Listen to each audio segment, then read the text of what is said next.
신앙 고백하시겠습니다. 나는 전능하신 아버지 하나님 천지의 창조주를 믿습니다. 나는 그의 유일하신 아들 우리 주 예수 그리스도를 믿습니다. 그는 성령으로 잉태되어 동정녀 마리아에게서 나시고 본디오 빌라도에게 고난을 받아 십자가에 못 박혀 죽으시고 장사된 지 사흘 만에 죽은 자 가운데서 다시 살아나셨으며 하늘에 오르시어 전능하신 아버지 하나님 우편에 앉아 계시다가 거기로부터 살아있는 자와 죽은 자를 심판하러 오십니다. 나는 성령을 믿으며 거룩한 공교회와 성도의 교제와 죄를 용서받는 것과 복음의 부활과 영생을 믿습니다. 아멘. 저희 오늘 기도는 이 선생님과 기도해 주시겠습니다.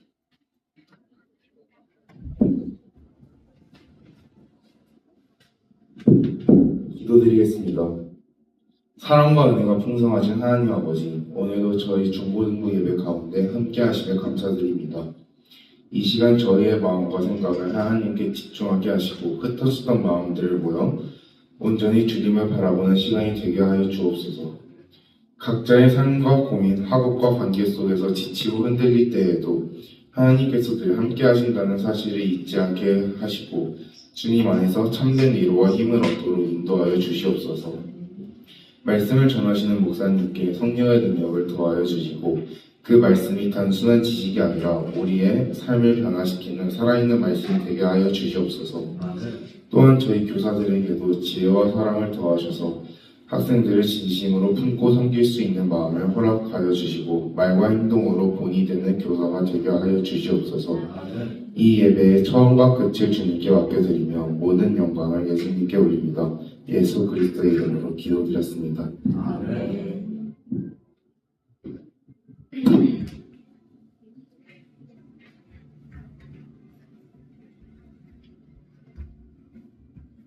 오늘 하나님께서 우리에게 주시는 말씀은 사도행전 11장 28절에서 30절의 말씀입니다. 사도행전 11장 28절에서 30절의 말씀입니다. 제가 한 절 읽고 여러분들이 한 절 읽고 마지막은 같이 읽도록 하겠습니다. 그 중에 아가부라 하는 한 사람이 일어나 성령으로 말하되 천하에 큰 흉년이 들리라 하더니 글라우디오 때에 그렇게 되니라. 제자들이 가나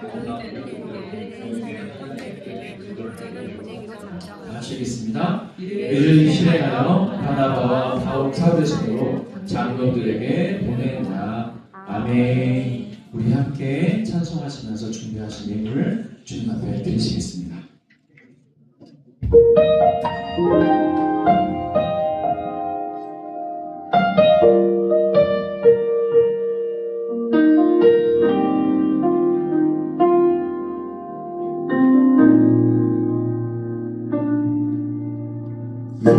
이곳에 생명샘 솟아나 눈물 자 지나갈 때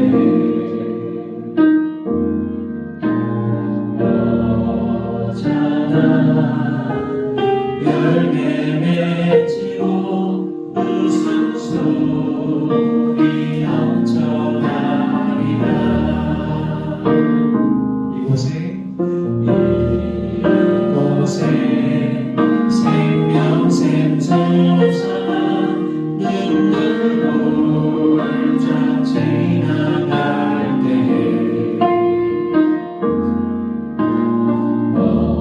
어쩌다 열매 맺히고 웃음소리 넘쳐나리라.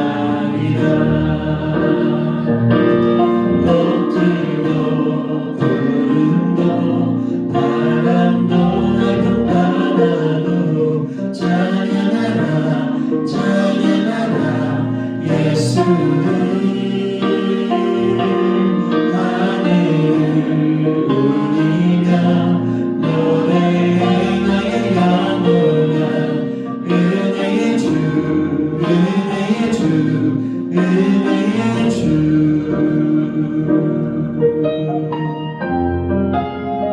감사합니다. 예배하게 하여 주시고 우리 중고등부 공동체가 함께 위로 올려드리게 하심을 감사합니다.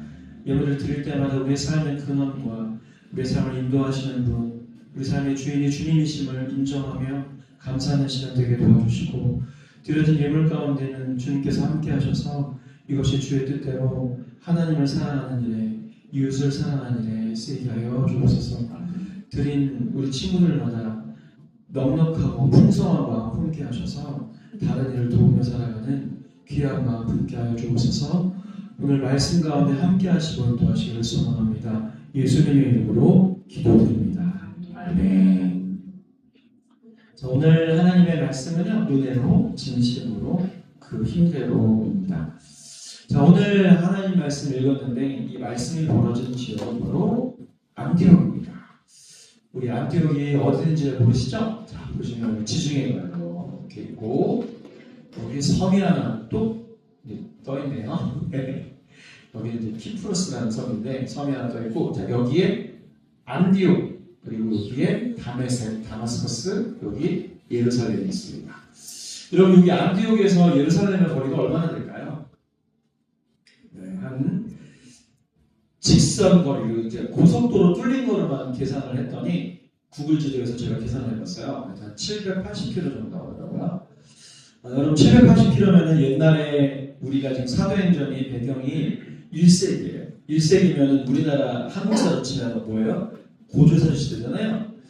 고조선 시대 때 물론 이제 말을 길들여가지고 말을 탈 수 있었겠지만 사도들은 대부분 도보로 거리를 이동했다고 하면 안티오크에서 예루살렘으로 가는 거리, 여러분 옛날에 부산에서 한양에 서울에 과거 시험 보러 오면은 보통 도로가 안 발달되기 때문에 한 달 정도 걸리거든요. 뭐 빠르면 보름이지만 쉬지 않고 그러면 그렇지만 보통 이제 한 달 정도 걸려서 올라오신다고 했는데 여기 보니까 한 25일 정도 걸리는 것 같아요. 사람 보도로.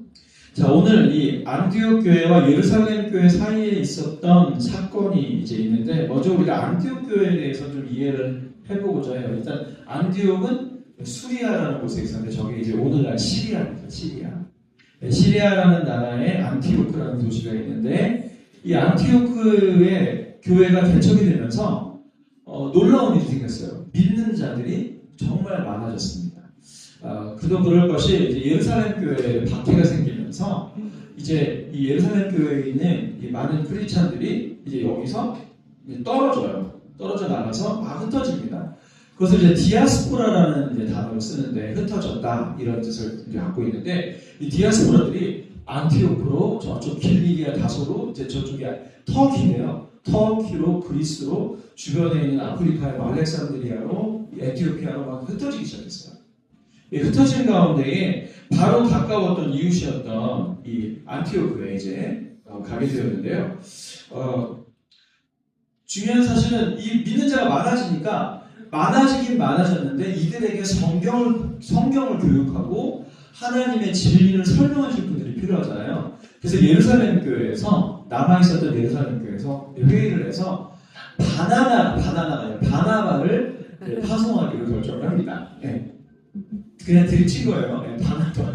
네, 바나바를 이제 파송을 했고 이 바나바가 저기 다소에 살고 있었던 바울을 초청을 합니다. 그래서 바울과 함께 투탑 체제로 바나바와 바울이 합류하게 되면서 이 안디옥에 있는 교인들이 예수님을 영접하고 주님의 사람이 됐을 뿐만 아니라 정말 성숙한 믿음을 갖게 되었나 봐요. 왜냐면 저 안티오크에 있는 교인들이 제일 첫 번째로 너희는 그리스도인들이다. 이 한 그리스도의 사람이다. 우리나라 말로 예수쟁이다. 이런 명칭을 최초로 얻게 된 교회가 바로 안티오크에 있는 안디옥 교회입니다. 여러분, 이 안디옥이 당시에 얼마나 큰 도시였을까요? 네, 저 당시에 랭킹 3위가 바로 안디옥이었어요. 로마가 제일 큰 도시였고, 그 다음에 이집트의 알렉산드리아, 그리고 세 번째 도시가 저 시리아의 안티옥이었습니다. 나중에 이 도시들은 그대로 이제 중세로 가면서 로마 교구, 알렉산드리아 교구, 그 다음에 안티옥 교구, 그 다음에 저쪽에 터키의 저쪽 끝에 가시면 콘스탄티노플, 그러니까 이스탄불에서 지금 이스탄불 교구가 생기게 되는데요. 자, 이 안티옥 엄청 큰 도시였어요. 왜 큰 도시였을까요?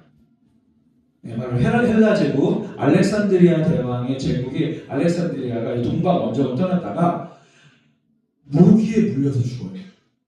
그 대제국의 황제가 모기에 물려서 말라리아로 죽거든요. 그래서 그 모기는 세상의 역사를 바꾼 모기야. 알렉산드리아가 만약에 계속해서 동진을 했으면 세계 역사가 많이 바뀌었겠죠. 근데 알렉산더가 죽으면서 그 밑에 있었던 장군들이 저 나라들을, 그 헬라 제국들을 나눠 가졌는데, 요 지역, 팔레스티나 지역을 차지한 사람의 장군의 이름이 셀루쿠스입니다. 그래서 여기에 셀루쿠스 왕조가 생겨요.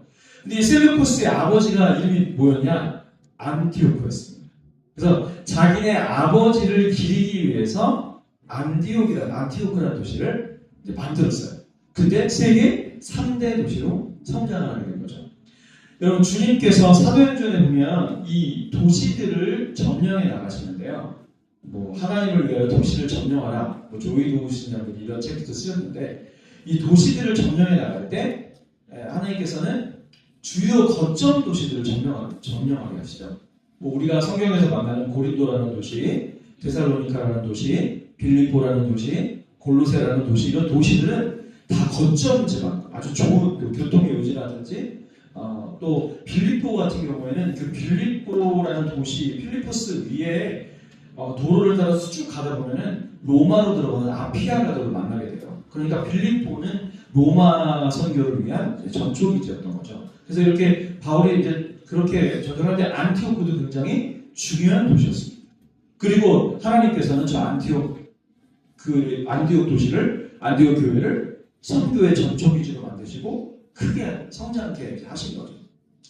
자, 근데 여기 이제 제자들이 늘어났다고 표현이 있어요. 여러분, 사도행전에서 초반 빼놓고 1장, 2장 빼놓고 초반 빼놓고 뒤에 나오는 제자들은 그 디사이플스라는 표현은 예수님의 12사도를 뜻하는 게 아니라 이 바나바와 바울의 어떤 그런 가르침, 또 많은 사도들의 가르침으로 인해서 주님의 사람이 된 사람들을 제자들이라고 했습니다. 요거를 이제 머리에 놓고 오늘 말씀을 진행하면 될 것 같아요. 왜냐하면 제자들을 그러니까 12제자로 착각할 수 있거든요. 그런 게 아니라 사도행전에서는 이 제자들을, 이제 뒤에 나오는 제자들은 다 예수님을 믿고 예수님의 진리를, 복음을 믿는 따르는 사람들을 제자들이라고 했다는 거 잊지 마시고, 자, 시작해 봅시다. 자, 저 안디옥에 예루살렘에서 어떤 선지자분이 찾아오셨어요. 이 아가보라는 선지자가 와서 예언을 했는데, 온 세상에 큰 흉년이 있을 거다, 이렇게 예언을 했습니다. 실제로 여러분, 로마 역사를 보게 되면은 그 로마 역사 가운데 이 로마의 점령 지역 곳곳에서 기근과 흉년이 발생을 했는데, 마침 클라우디우스 황제 때, 성경에도 글라우디오 이렇게 나오는데, 클라우디우스 황제 때 바로 기근이 팔레스티나 땅에 벌어지게 돼요. 자, 시리아하고 팔레스티나 땅은 좀 780km 정도 거리가 있으니까 그 밑에 지역이 흉년이 이제 나게 됩니다. 바로 예루살렘이 속해 있었던 지역인데요. 그래서 예루살렘 교회가 너무나 많은 어려움에 처했어요. 그래서 오늘 장면이 뭐냐면, 안디옥 교회의 제자들, 그러니까 주님을 믿게 된 안디옥 교회 사람들이, 야, 우리가 이 예루살렘을 도와야 되지 않느냐, 이런 이제 메시지를 가집니다. 여러분, 초대교회 시대 때는 오늘날과는 다른 직분들이 있었어요. 이걸 비상직원이라고 하는데, 먼저 사도라는 직분이 있었고, 그다음에 방전하는 자라는 직분이 있었고, 선지자라는 직분이 있었습니다. 이 세 개 직분은 지금 있을까요? 없을까요? 없죠. 지금 이 세 분의 이 비상직원들이 항존 직원, 항상 있을 그 교회 일꾼들을 세웠거든요. 이걸 항존 직원이라고 하는데, 항존직이라고 하는데, 그래서 목사, 장로, 집사를 이 사도, 복음 전환자, 선지자들이 세운 겁니다. 그리고 이분들의 사역은 초대교회 시대, 사도행전 시대를 끝나면서 마무리가 돼요. 그리고 없어요. 오늘날 이단 중에 신사도주의, 자기가 사도다, 자기가 선지자다, 뭐 이렇게 이제 외치면서 자기가 복음 전하는 자다 이렇게 외치면서 나오시는 분들 계시거든요. 그러면 100% 이단이라고 보시면 됩니다. 자, 우리 세 개 직분밖에 없었어요. 권사는 굉장히 나중에 생겼어요. 영국에서 18세기에 감리교가 생기면서 감리교에서 목사를 도와서 일할 사람을 좀 필요성이 있어서 세웠게 되거든요. 그래서 권사가 남자입니다. 남자. 이 남자 권사만 있었는데 우리나라에 이제 감리교와 장로교가 들어와가지고 이렇게 같이 연합을 해서 선교를 하다 보니까 장로교 입장에서 보니까 권사가 있는 게 좋은 것 같은 거예요. 그래서 권사 제도를 갖고 들어옵니다. 프레스비테리언 처치의 장로교가. 그때 맨 처음에는 안 받아들여져요. 안 받아들여졌다가 1930년대 초명에서 우리도 권사 좀 세워보자.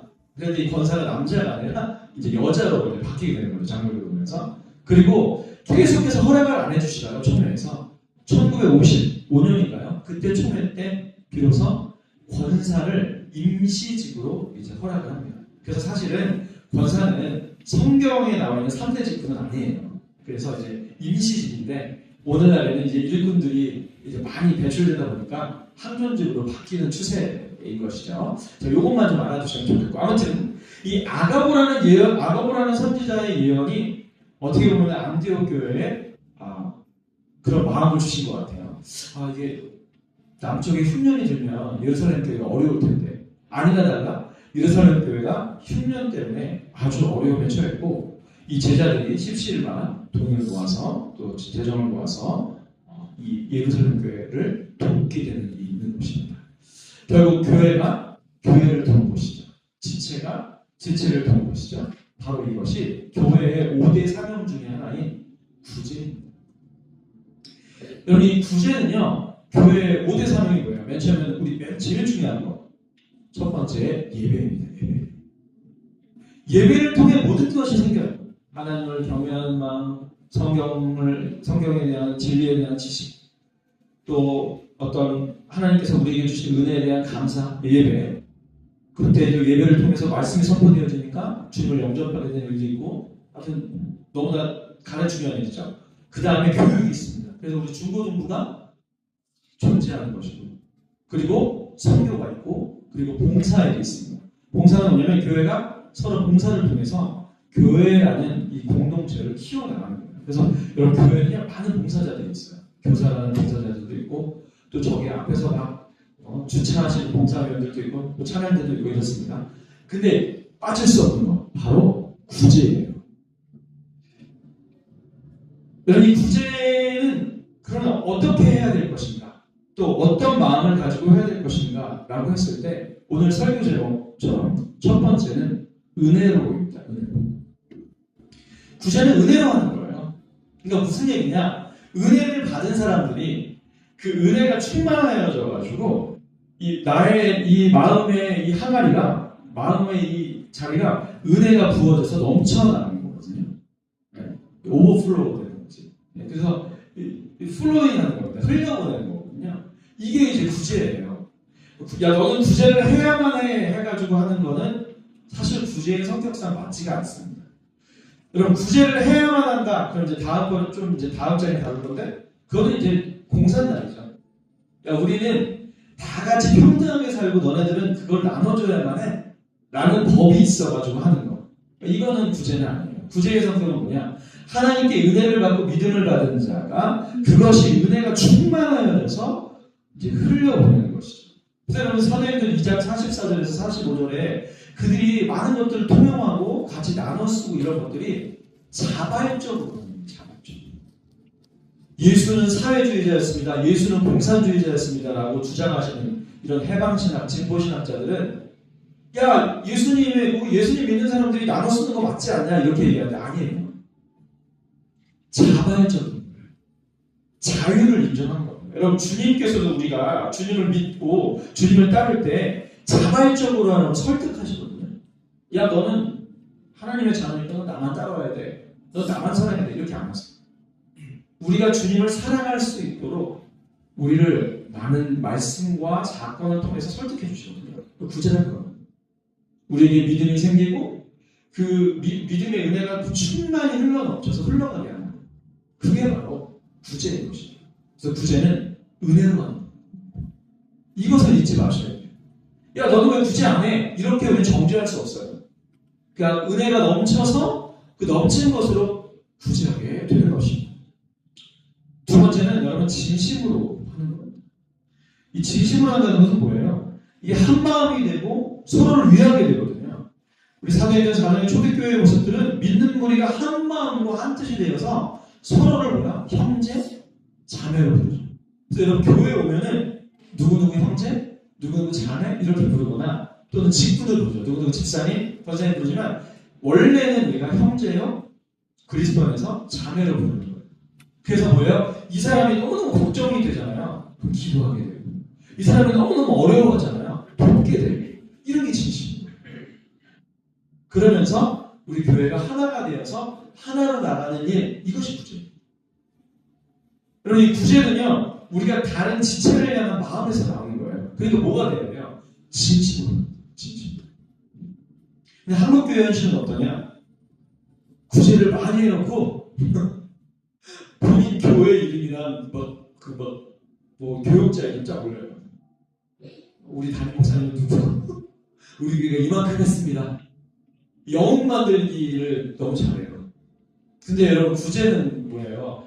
한 손이 하잖아요. 다른 손이 모르게 하는 겁니다.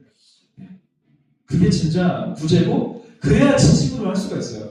도움 받는 사람도 마음이 편하고 그죠? 왜 그래요? 도움 받는 사람이 누가 구제했다라고 얘기하잖아요.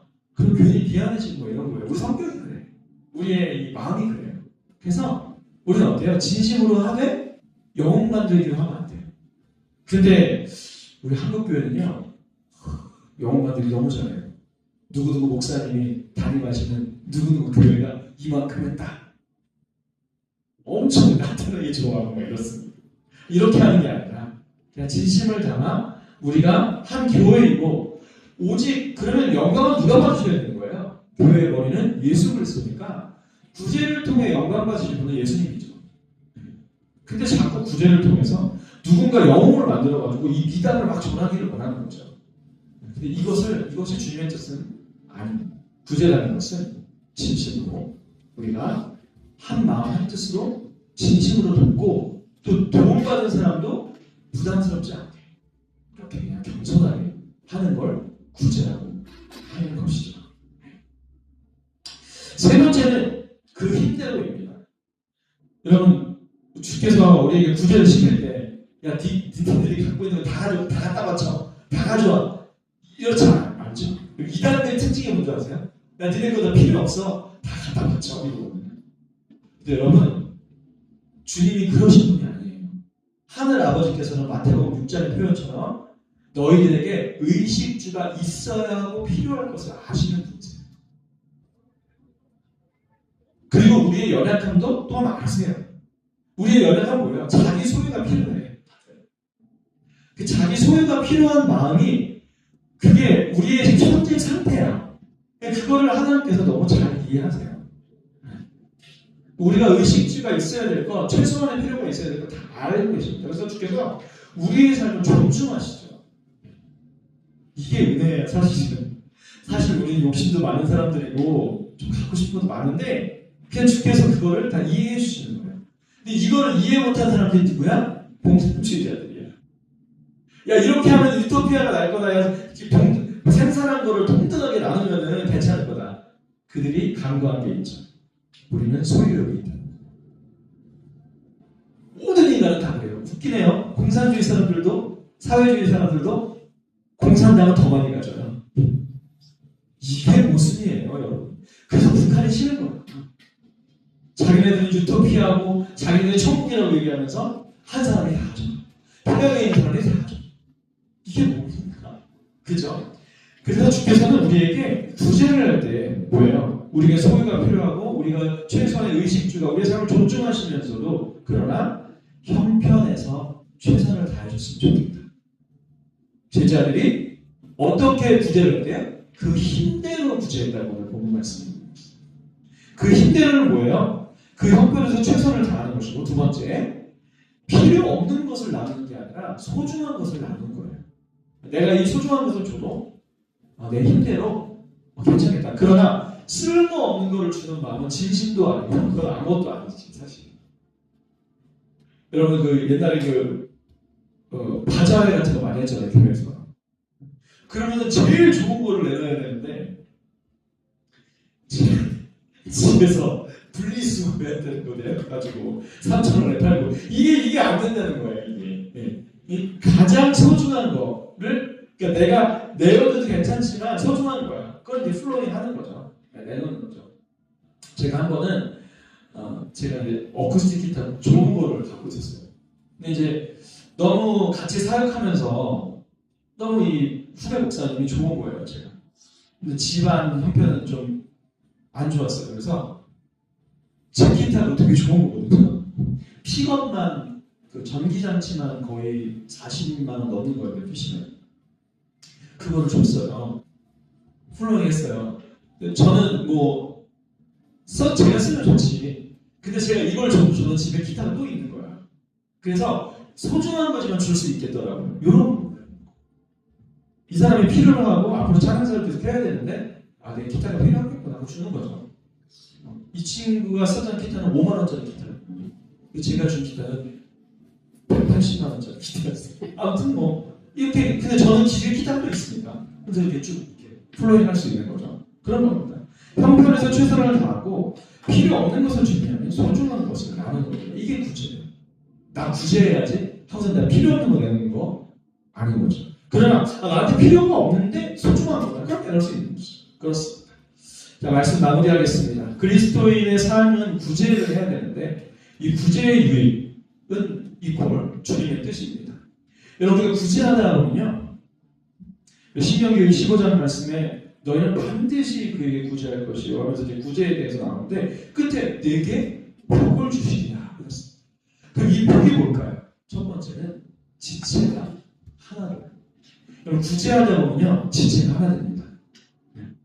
이게 참 놀라운 거예요. 여러분 우리 교회에는요 도움이 필요하신 분이 계시고 도움을 줄 능력이 있는 사람이 있어요. 도움이 필요한 사람들이 도움을 받고 이렇게 풍성하게 될 때 교회가 왠지 모르게 하나가 되는 겁니다. 구제하다 보면 마음이 하나가 되고 구제하다 보면 어떻게 돼요?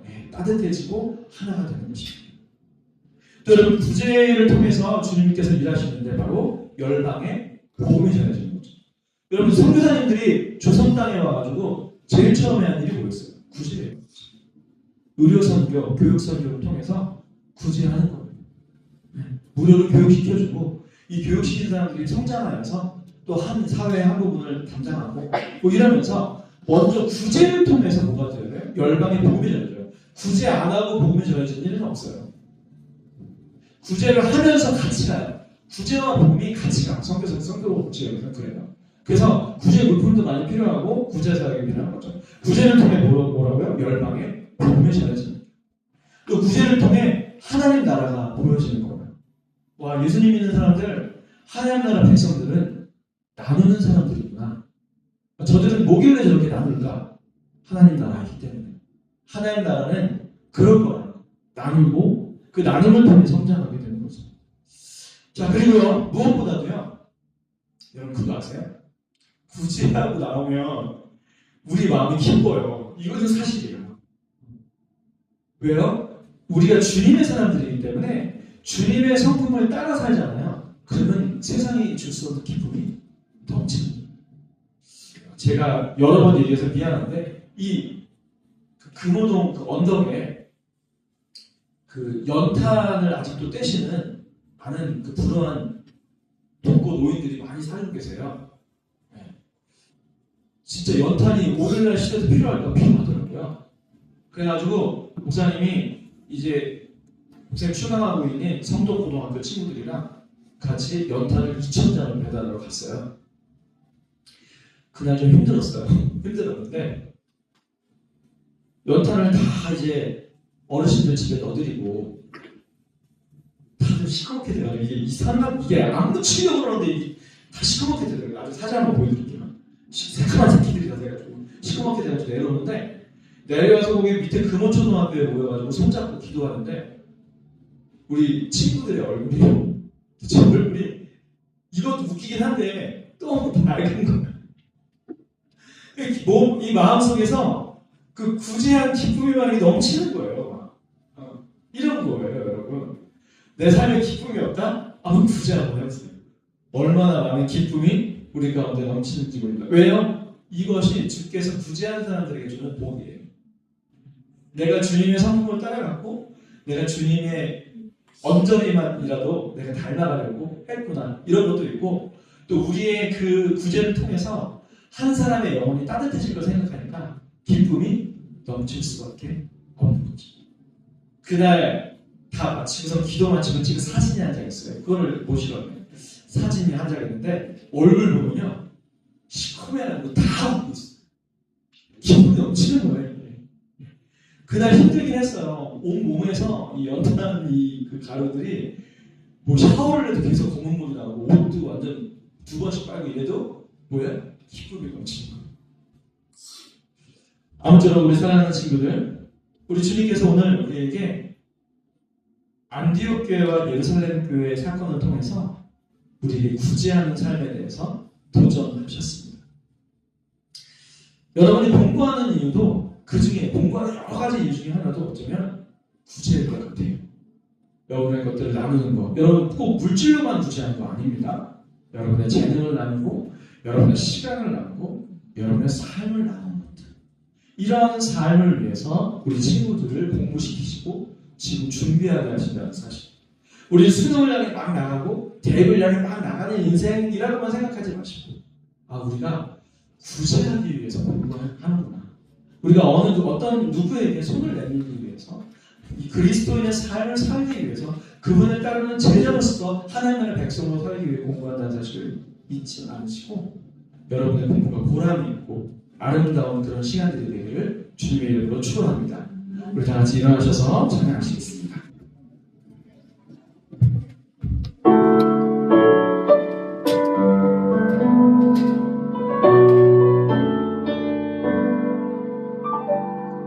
나를 세상의 빛으로 부르신 주님, 비추소서. 나도 주님의 빛을 비추리라.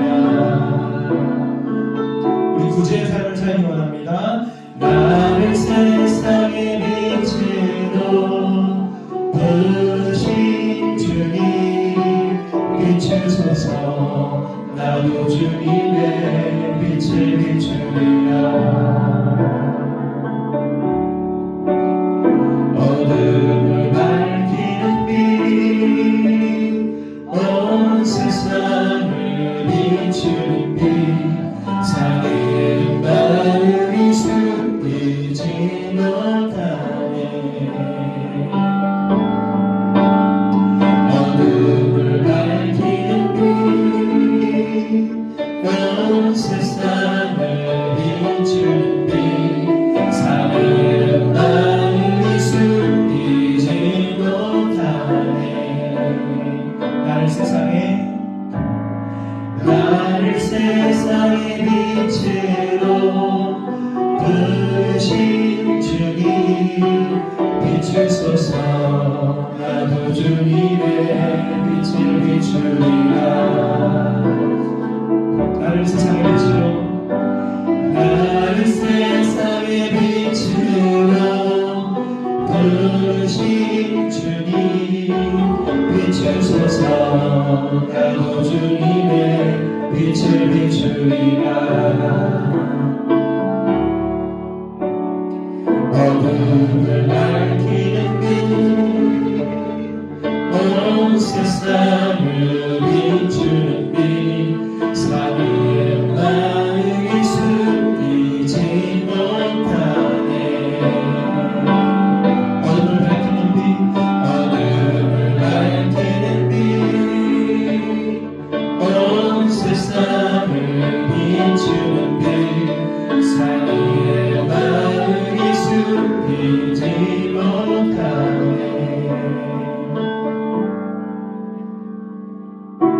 하나님, 오늘 말씀을 통해서 저와 우리 중고등부 친구들에게 그리스도의 삶 가운데 중요한 구제를 말씀하여 주시고 또 알려주시고 가르쳐 주시니 감사합니다.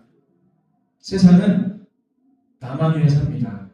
나를 사랑하고 갖고 취하고 혼자만 위해서 열심히 노력하고 살아갑니다. 그래서 세상은 차갑고 세상은 어둡습니다. 그러나 주님, 내 증인이 되라 말씀하셨고, 너희는 그리스도인이다, 나의 사람이다, 하나님의 사람이라고 말씀하신 주님께서 우리에게 이 어두운 세상 가운데, 차가운 세상 가운데 하나님의 사랑의 손을 내밀라고 말씀하십니다. 구제를 통해 하나님의 사랑이 전하여지고, 구제를 통해 하나님의 귀한 복음이 전하여지며, 우리의 무미건조한 삶이 기쁨과 풍성함으로 가득 차게 되고, 하나님 또한 구제를 통해 우리 교회가 하나가 되고 세상이 하나 되는 놀라운 일들이 있게 하여 주시옵소서. 안디옥 교회의 도움을 받은 예루살렘 교회로부터 선교가 시작이 되어지고, 2차, 3차 계속해서 안디옥 교회를 통해서 세상을 향해 주의 복음과 사랑이 전해졌던 것처럼, 우리 사랑하는 친구들을 통하여서, 구제하는 삶을 통하여서 온 세상에 주님의 귀한 복음과 사랑이 전해지는 놀라운 역사가 우리들의 삶 가운데 있게 하여 주시옵소서. 우리 친구들이 학원 다니고 학교 다니고 공부하는 이유 중에 하나, 바로 구제의 삶이라고 생각하면서 내가 나의 삶과 달란트와 시간과 많은 것들을 통하여서 세상을 섬기며 살아가리라 다짐하고 나아가는 우리 친구들 될 수 있도록 주님이 인도하여 주시옵소서. 주님의 마음을 다진 자 되게 하여 주시고, 그 가득 찬 은혜가 흘러 넘쳐서 온 세상 가운데 흘러가게 하여 주옵소서. 지금 우리 주 예수 그리스도의 은혜와 하나님의 사랑하심과 성령님의 가방함과 교통 역사 충만하시니, 주님께 은혜를 받아 주의 마음으로 구제하며 살리라 다짐하며 들어서는 사랑하는 모든 친구들 머리머리 위에, 그들을 가르치시는 우리 선생님들을 위해 이제부터 영원토록 함께 하실지어다. 아멘. 우리 하나님께 영광의 박수 올리겠습니다.